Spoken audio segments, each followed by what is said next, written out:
నమస్కారం.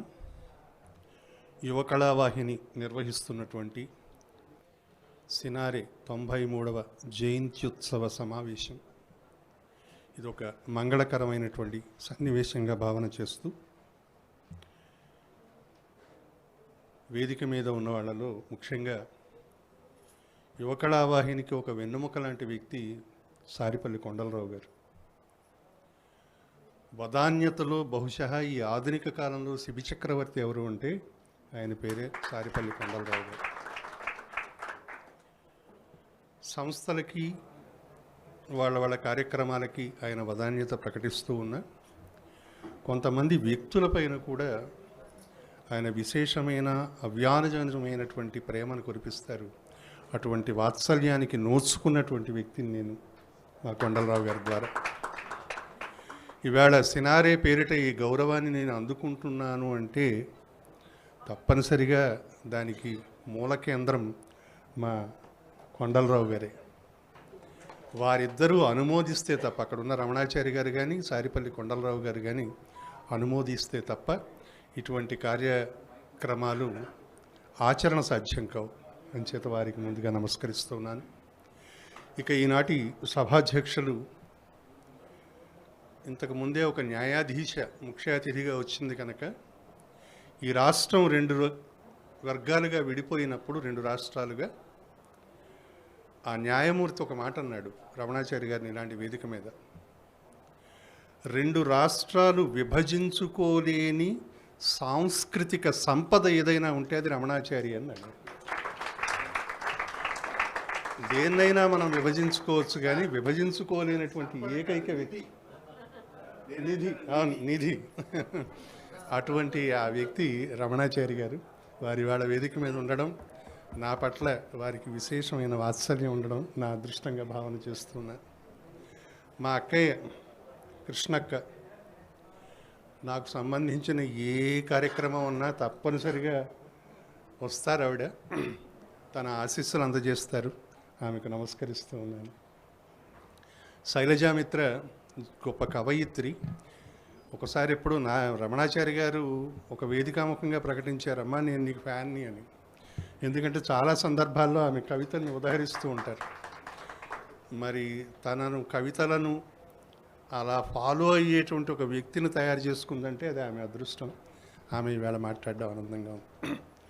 ఈవేళ వేదిక ముందు ఎంతోమంది నా పట్ల ఆత్మీయంగా ఉన్న వ్యక్తులు, మా అంజబాబు గారు కానీ, మా ఎస్వి రామారావు గారు కానీ, సురేఖామూర్తి కానీ, చెన్నయ్య గారు, నాతో పాటు చాలా కాలం జాబులు జవాబులు కార్యక్రమం నిర్వహించడం ద్వారా దూరదర్శన్ ప్రతిష్టను కూడా ఇనుమడింపజేసిన ప్రేమ మాన్వి, వీళ్ళందరూ మా చెల్లాయింది. మా మేనమామ రామకృష్ణ గారు సపత్నీకంగా ఉన్నారు. చాలామంది వెనకాల కిన్నెర సభ్యులు.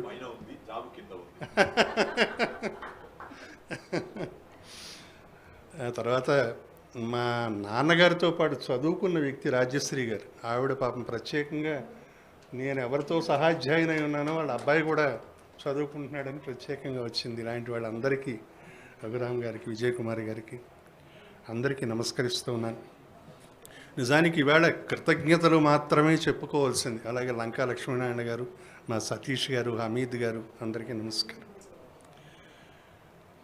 కానీ నారాయణ రెడ్డి గారి పేరు మీద ఒక గౌరవం పొందినప్పుడు వారి గురించి ఒకటి రెండు మాటలు చెప్పుకోవాల్సిన అవసరం ఉందని భావన చేస్తూ ఉన్నాను. నారాయణ రెడ్డి గారిని నా తొలి దర్శనానికి నేను బహుశా 10వ క్లాస్ చదువుతున్నాను. 10వ క్లాస్ పూర్తి చేసి ఉంటాను. అంత చిన్న వయసులోనే నేను నారాయణ రెడ్డి గారి దర్శనం చేసుకునే అవకాశం దొరికింది. మా నాన్నగారు శశాంక సినారే వీళ్ళిద్దరూ చాలా స్నేహితులు. తెలంగాణ ప్రాంతంలో నాగార్జున సాగరం రాసే నాటికి దానికి సమాంతరంగా నయాజమానా అనే ఖండకావ్యాన్ని శశాంక రచించినటువంటి సమకాలీకులు వాళ్ళిద్దరూ. అయితే నారాయణ రెడ్డి గారి కన్నా మా నాన్నగారు ఇంకొక 2 సంవత్సరాలు పెద్ద. ఆయన 1931లో పుట్టారు, మా నాన్నగారు 1929లో పుట్టారు. అయితే కాలంలో జరిగే కొన్ని విచిత్రాలు ఏం జరుగుతాయంటే, అప్పటికి నారాయణ రెడ్డి గారు లెక్చరర్గా, రీడర్గా వచ్చి ఆచార్యుడిగా ఉస్మానియా విశ్వవిద్యాలయంలో తెలుగు శాఖలో పనిచేస్తున్న కాలంలో ముగ్గురు సంతానం. నేను, మా చెల్లాయి, మా తమ్ముడు పుట్టిన తర్వాత మా అమ్మ ప్రోద్బలంతో మా నాన్న చదువు మొదలెట్టారు. అప్పటికి దాదాపు 35-40 సంవత్సరాలు దగ్గర పడుతుండగా ఎంఏ చదువుకున్నారు ఆయన. అలా ఎంఏ ఆలస్యంగా చదవడం కారణంగా తనకి ఏ సన్నిహితుడు తనకన్నా 2 సంవత్సరాలైన నారాయణ రెడ్డి గారికి క్లాస్ రూములో విద్యార్థి అయ్యాడు శశాంక్. ఈ విషయాన్ని చాలా సభల్లో నారాయణ రెడ్డి గారు చెబుతూ ఉండేవారు. ఆ తరగతి గదిలో శశాంక ఉన్నప్పుడు నేను పాఠాన్ని 1-2 సార్లు చూసి మరీ వెళుతూ ఉంటాను. విద్యార్థిగా అక్కడ ఉన్నాడు కనుకనే అతడు నాకు విద్యార్థి తప్ప ఈ గది దాటి వెళితే నాకు స్నేహితుడు శశాంక్ అనేవారు. ఆయన చాలా స్వల్పకాలం మాత్రమే జీవించారు. 44వ సంవత్సరంలో మరణించారు ఆయన. ఆయన వయసు 44 అప్పటికి. అదంతా ఆ రోజుల్లో సారస్వతలోకాన్ని కుదిపివేసినటువంటి ఒక సంఘటన. ఆ రోజుల్లోనే ఇందాక మన కొండలరావు గారు చెప్పినట్టుగా భారతం శ్రీరామూర్తి గారు, అక్కిరాజు వాసుదేవరావు గారు, దేవులపల్లి రామాంజరావు గారు, ఇలాంటి వ్యక్తులందరూ తరచు మా ఇంటికి వస్తూ ఉండేవారు. అలా వచ్చినటువంటి వ్యక్తుల్లో నారాయణ రెడ్డి గారు ఒకసారి ఆదర్శ్ నగర్లో ఉండగా మా ఇంటికి వచ్చారు. అప్పటికి ఆయనకు ఒక ఫియట్ కారు ఉండేది. ఆయన ఎందుకు మా ఇంటికి వచ్చారు అంటే, మా నాన్నగారు రాసినటువంటి ఆయన జీవితకాలంలో రాసిన ఆఖరి పుస్తకాన్ని నారాయణ రెడ్డి గారికి అంకితం ఇచ్చారు. ఆ అంకితం ఇవ్వడానికి వాళ్ళిద్దరూ స్నేహితులు కలిసి ఒక ఫోటో తీయించుకోవడానికి బయలుదేరుతున్నారు. ఆ ఫోటోకి తీసుకెళ్ళడానికి నారాయణ రెడ్డి గారు కారు వేసుకుని మా ఇంటికి వచ్చారు. సరే, వాళ్ళిద్దరూ కారు ఎక్కిన తర్వాత అక్కడ నుంచి ఇలా నోట్లు వేలేసుకుని చూస్తున్నాను. నువ్వు ఎక్కవా కారు అన్నారు. ఆయన ఆ మాట అనడంతో అరక్షణంలో కారులోకి దూకి నేను ఆ కారులో వాళ్ళతో ప్రయాణించాను. మోండా మార్కెట్ అని సికింద్రాబాద్లో ఒక కూరగాయలు అమ్మే పెద్ద ఇది ఉంటుంది, బజార్. దాని పక్కనే పవన్ స్టూడియో అని ఒక స్టూడియో ఉండేది. అక్కడికి తీసుకెళ్లారు నారాయణ రెడ్డి గారు. ఆ స్టూడియోలో వాళ్ళిద్దరూ ఫోటోలు తీసుకుంటున్నారు. రకరకాల భంగిమల్లో ఆ పవన్ స్టూడియో అతను ఫోన్ తీస్తుంటే నేను ఇలా ఆనుకుని గుంటకు నుంచున్నాను. నీకొద్దా ఫోటో నాతోటి అని అడిగారు ఆయన.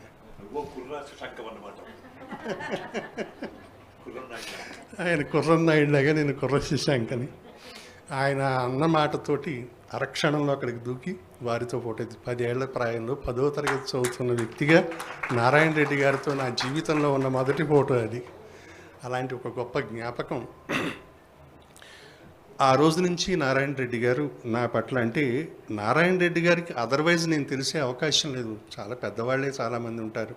కానీ ఒక పిల్లవాడిగా కూడా శశాంక కొడుకునైన కారణంగా అతి చిన్న వయసు నుంచి వారింటికి త్రివేణి అని ఉండేది. త్యాగరాయ గానసభకి 4 అడుగుల అవతల, దాన్ని వివేక్ నగర్ అంటారు. ఆ వివేక్ నగర్లో ఆయనకు ఇంటి పేరు ఉండేది. ఆ ఇంటికి పేరు త్రివేణి అని పెట్టుకున్నారు. అప్పటికి బహుశా 3 అమ్మాయిలే, ఆయన అమ్మాయి 4 అనుకోండి.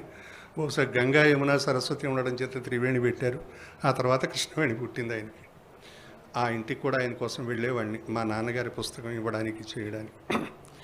అలాంటి నారాయణ రెడ్డి గారు జీవితకాలంలో అనేక అవకాశాలు నాకు ఆయన ప్రసాదించారు. సారస్వత పరిషత్తులో ఆయన అధ్యక్షులుగా ఉన్నప్పుడు ఇదే చెన్నై గారి సారథ్యంలో పరిణితవాణిలో కూడా మాట్లాడేటువంటి అవకాశం. ఎందుకంటే పరిణితవాణి అనేది ఆయన సృష్టించినటువంటి ఒక మేధో సంపద అది.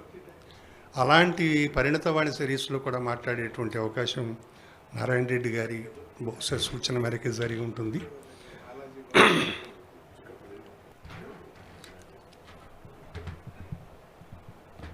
అయితే నేను మాట్లాడేటప్పుడు నారాయణ రెడ్డి గారు లేరు, శివారెడ్డి గారు మాత్రమే ఉండేవారు. ఆ తర్వాత ఆయన బ్రతికున్నంతకాలం ఎక్కడ ఏ సభలో ఉన్నా చాలామందికి భారతీష్ అని పిలవండి, బాగా మాట్లాడతాడు, మంచి వక్తగా ఎదుగుతున్నాడు ఇటీవల కాలంలో అని నన్ను వాళ్ళందరికీ చెప్పేవారు సాంస్కృతిక సంస్థలకి. ఆ రకంగానే నన్ను అనేక పర్యాయాలు, ఇప్పుడు కిన్నెర లాంటి సంస్థ నారాయణ రెడ్డి గారి ముందే ఏమండి మీ తర్వాత ఎవరైనా చక్కగా మాట్లాడుతున్నాడు సబ్జెక్టు మీద అంటే నాకు పారతీశమే కనపడుతున్నాడు, మేము అనుకుంటున్నాం నారాయణ రెడ్డి గారి వారసత్వాన్ని నిలబెడతాడేమో అని ఆయనతోనే అన్నాడు అతను. ఆ తర్వాత మా విజయ్ కుమార్ లాంటి వాళ్ళందరూ జూనియర్ సినారే, జూసినారే అని మొదలుపెట్టారు. ఈ జూసినారే ఏంటంటే జూనియర్ సినారే అని ఇలా మా మిత్ర బృందం అంటూ ఉండేవారు.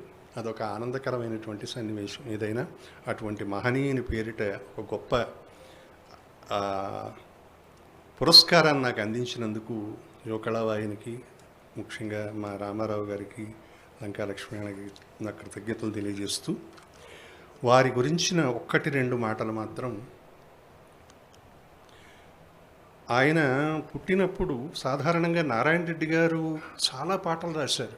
అందులో పుట్టినరోజు పాటలు చాలా ఉంటాయి. జీవన తరంగాల్లో ఉంటుంది, తాతా మనవడిలో ఉంటుంది, మరొక చోట ఉంటుంది. సినిమా పాటలే కాకుండా తన పుట్టినరోజు గురించి రాసుకున్నారు. 1954లో దాదాపు 65 సంవత్సరాలకి పూర్వం 1954లో ఆయన పుట్టినరోజు గురించి రాస్తూ ఒక మాట అంటాడు ఆయన. నేను జన్మించి ఒక లిప్తయే కానీ, మనం మామూలుగా క్షణం సెకను అంటాం, చాలా పరిమితమైనటువంటి సమయాన్ని. దాంట్లో కూడా సగభాగంలో ఉంటుంది అది లిప్త. నేను జన్మించి ఒక లిప్తయే గాని అప్పుడే అబ్దములిరువైదు రెక్కలార్చి గొంతెత్తి ఆర్చి కాలాబ్ధిలోన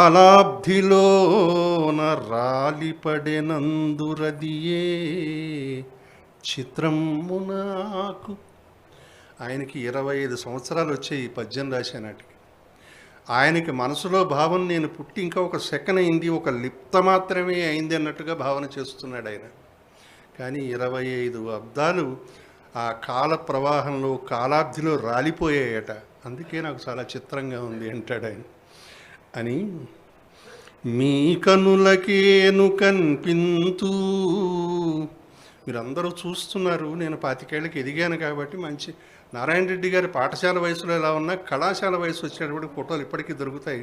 మంచి అందగాడుగా ఉండేవాడు, స్వరుద్రుపిగా ఉండేవాడు ఆయన. మీ కనులకేను కనిపింతు మిసిమిచిందు 25 ఏడుల బంగారు ప్రాయమందు. బంగారు ప్రాయంలో మిసిమిచిందుతూ కనపడుతూ ఉన్నాను, బాగానే ఉంది. కానీ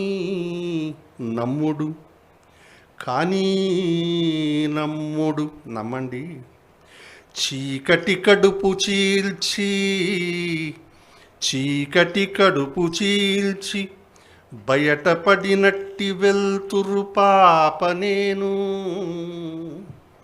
జీవితంలో అన్ని కష్టాలే ఉన్నటువంటి కుటుంబంలో మట్టి నుంచి పరిమళిస్తూ పుట్టిన ఆ వ్యక్తి 25 ఏళ్ళు ఆ కష్టాలతో పోరాటం పడి ఆ చీకటి కడుపు చీల్చుకుని పుట్టిన వెలుతురు పాప నేను అంటాడు. తన జీవితాన్ని ఆ విధంగా 25 ఏళ్ల వయసులో మనం పొందుపరిచినటువంటి మహాకవి నారాయణ రెడ్డి గారు పరమపదించిన తర్వాత వారి ఇంటిలోనే ఆ పార్థివ దేహాన్ని ఉంచినప్పుడు అది చూడడానికి వెళ్ళిన తర్వాత ఆ పడుకున్న ఆ వ్యక్తిని చూస్తే ఒక భావోద్విగ్నం, ఆ భావోద్వేగాన్ని ఒక ఆలోచనగా అప్పుడు నేను అనుకున్నది. ఆయన పార్థివ దేహం అక్కడ ఉండగానే కలిగిన ఒక భావోద్వేగాన్ని మీతో పంచుకుని ముగిస్తాను. నడిచే ఆ కలం ఇప్పుడు నిదురపోతున్నది. ఆయన చాలా చలనశీలి అయినటువంటి మనిషి, ఎప్పుడూ చలనంతో ఉంటాడు ఆయన. అలాంటి వ్యక్తి అలా పడుకుని ఉంటే చాలా ఆశ్చర్యం కలిగింది. నడిచే ఆ కలం ఇప్పుడు నిదురపోతున్నది, గతి తెలియని అక్షరమొక మౌనంలా ఉన్నది. నడిచే ఆ కలం ఇప్పుడు నిదురపోతున్నది, గతి తెలియని అక్షరమొక మౌనంలా ఉన్నది. పదం లేక పలకలేని తెలుగువారి కవనవనం. పదం లేక పలకలేని తెలుగువారి కవనవనం శూన్యంలా ఉంది. నడిచే ఆ కలం ఇప్పుడు నిదురపోతున్నది. ఇంటి పేరు చైతన్యం, తనువంతా లావణ్యం. ఇంటి పేరు చైతన్యం, తనువంతా లావణ్యం. మాటల్లో రవళించే సుభగ శబ్ద సౌందర్యం. శోభించిన భాగ్యవని తరించిన జన్మదని నడిచే ఆ కలం ఇప్పుడు నిదురపోతున్నది. పసితనమొక పద్యంలా. నారాయణరెడ్డి గారు గేయకవిగా ఎంతటి పేరు తెచ్చుకున్నా ఆయన ప్రారంభ జీవితంలో పద్యమే ఉన్నది. పసితనమొక పద్యంలా ఎలప్రాయం గేయంలా. పసితనమొక పద్యంలా ఎలప్రాయం గేయంలా. సరస్వతీ సమర్చనకు నివేదనౌ వచనంలా. ప్రవహించిన కవనధుని ప్రవహించిన కవనధుని పవళించినదెందుకని. ప్రవహించిన కవనధుని పవళించినదెందుకని. నడిచే ఆ కలం ఇప్పుడు నిదురపోతున్నది. చితియంచున శిఖల నుంచి కవిమయూఖలేస్తున్నది. చితియంచున శిఖల నుంచి కవిమయూఖలేస్తున్నది. సురసీమన కవిమండలి బికవోయి చూస్తున్నది. శ్రీనాథుడు మరణించినప్పుడు దివిజ కవివరు గుండియల్ దిగ్గురనగా అంటాడు. ఆయనలా కలుగుతుంటే వాడు భయపడ్డారట పైన. అలా నారాయణ రెడ్డి గారు బయలుదేరుతుంటే అక్కడున్న వాళ్ళు అందరూ పద్యకవులే. ఇప్పుడు ఒక గేయకవి పైకి వస్తున్నాడు, అందుచేత బిక్కవోయి చూస్తున్నాడు మన జీవితం ఏమిటా అని. ఇక్కడ ఆయన చేసిన పని అది. చితియంచున శిఖల నుంచి కవిమయూఖలేస్తున్నది.